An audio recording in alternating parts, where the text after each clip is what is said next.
Alors ici, il s'agit d'un exercice sur les nombres complexes.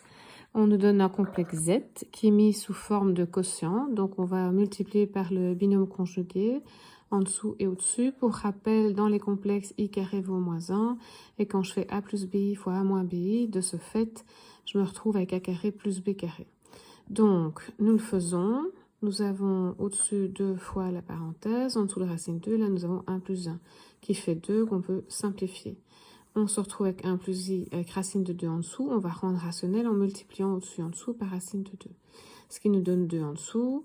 On distribue et puis on sépare pour voir la partie réelle, la partie imaginaire, puisque la question nous parle de partie réelle. Ceci dit, ce n'est pas avec cette forme-là que je vais pouvoir faire la puissance 2025. Chaque fois qu'on a une puissance de complexe, on doit penser à mettre sous forme trigonométrique, donc je le fais directement. Je mets a carré plus b carré ici, j'en fais la racine et je trouve... Donc ici, le a carré, b carré, ce sont les éléments partie réelle et coefficient de partie imaginaire. Hein. Donc je trouve 2 quarts plus 2 quarts, soit 4 quarts, soit racine de 1 ou 1. Ensuite, pour l'angle, j'ai racine 2 sur 2 et racine 2 sur 2. Je suis donc dans le premier cadran avec pi sur 4. Donc je peux faire mon complexe sous la forme 1 fois cos pi sur 4 plus i sinus pi sur 4. Et je mets ça à la puissance 2025. Donc là, le module est mis à la puissance et l'argument est multiplié par 2025. Là, je vais donc enlever des tours, sachant qu'un tour complet, c'est 2 pi ou 8 pi sur 4. Et donc, dans 2025, je peux enlever 2024